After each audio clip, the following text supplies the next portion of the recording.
የቸገረን አሁን ወልቃይት አካባቢ ነው ሊፈታ ያልቻለው ጉዳይ። ልክ ገበሬ ዘር ዘርቶ ከዝናብ በኋላ ምርት እንደሚጠብቀው አምኖ ዘር ዘርቶ ከሆነ ወራት በኋላ የተሻለ ያፍራል ብሎ እንደሚጠብቀው ስደት፣ መፈናቀል፣ ስቃይ ዘርተው ከሌሎች ኃይል እርዳታ የሚጠብቁ ሰዎች አሉ።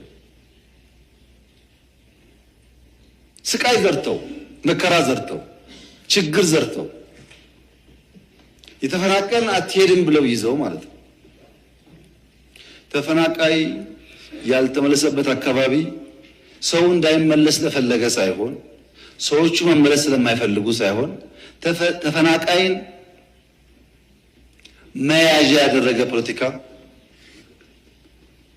ኢትዮጵያ ውስጥ በመኖሩ ነው። ልክ መንገድ ላይ ስትሄዱ የኔ ቢጤዎች ልጆቻቸውን መለመኛ እንደሚያደርጉት ልጆቻቸውን ታቅፈው ይለምኗቸዋል። ብር ስጧቸው፣ ልጃቸውን ተቀበል ተቀበይ ይላሉ። ከተቀበሉና ከሄዱ በኋላ ወዲያው ይቀበሏቸዋል። ታውቃላችሁ፣ የነሱ ስራ ከሰጪው ተቀብሎ ማቀበል ብቻ ነው። ያ ገንዘብ ምን ላይ እንደሚውል አይወስኑም። የኔ ቢጤዎች ልጆቻቸውን መለመኛ እንደሚያደርጉት አንዳንድ ፓርቲዎች ተፈናቃይን የራስ ህልውና ማቆያ ያደርጓቸዋል። ይህን ለማሻሻል ብዙ ሙከራ ተደርጓል። ብዙ ስራ ተሰርቷል። የወልቃይት አካባቢ ነዋሪዎች ከትግራይ የሚፈናቀሉ፣ ከወልቂጤ የሚፈናቀሉ፣ ከአሶሳ የሚፈናቀሉ ወልቃይት በሰላማዊ መንገድ መኖር 100% መብታቸው ነው። ይሄ የፌዴራል መንግስት በጽኑ የሚያምነው ጉዳይ ነው። ነገር ግን ወልቃይትን በሚመለከት ሁላችሁም ታውቃላችሁ፣ ሚስጥር አይደለም። የይገባኛል ጥያቄ በአማራና በትግራይ ክልል ለረጅም ጊዜ ቆይቷል። ሁለቱም ክልሎች ማስረጃ አስደግፈው ተቀባይነት ይኖረውም አይኖረው ይሄ ቦታ ይገባኛል ይላሉ። ፌዴራል መንግስት እያለ ያለው ሰው አይፈናቀል፣ ባለበት ይመለስ፣ ራሱን ያስተዳድር፣ ራሱ ይወስነው ነው። አንድ ሰው እዚህ ተቀምጦ ከሚወስን በሪፍረንደም በህጉ አግባብ ይወሰን ነው። ለምን ማን መወሰን ይችላል? አሁን በዛ ህዝብ ህልውናና መሻት ላይ ማን ከእናንተ መካከል መወሰን ይችላል?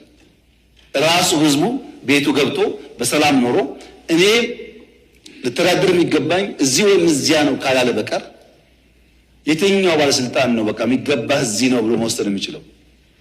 ይሄው ባለፉት ዓመታት በዚህ ምክንያት የወልቃይት ህዝብ እንደ የትኛውም ኢትዮጵያዊ የሚገባውን በጀት ማግኘት ሲገባው፣ ትምህርት መደገፍ ሲገባው፣ ጤና መደገፍ ሲገባው ፌዴራል መንግስት ማገዝ የሚገባውን ነገር ሳያግዘው እንዲቆይ ያደረገው ጉዳይ ይሄ ጉዳይ በሰላም ሊፈታ ይሻላል፣ ሁለት ወንድማማች ህዝብ በሚያባላ መንገድ ሊፈታ አይገባውም ከሚል ጽኑ እምነት ነው። እኔ አልወስንም የወልቃይትን ጉዳይ፣ ተስፋ አደርጋለሁ እናንተ አትወስኑም። የሚወስነው የዛ አካባቢ ህዝብ ነው። ለዚያ ፓርቲዎች አስቻይ ነገር መፍጠር የሚጠበቅባቸው ይመስለኛል። ነገር ግን ከትግራይ ሰው ተፈናቅሎ አማራ ክልል፣ ኦሮሚያ፣ አዲስ አበባ አይኖርም ወይ ያላችሁኝ እንደሆነ በትግራይ ውጊያ የተሳተፉ ወታደሮች የትግራይ ህዝብ አይደለም የተሳተፉ ወታደሮች አሁን ጫካ ብትሄዱ ስራ ላይ ናቸው፣ ፕሮጀክት ይሰራሉ።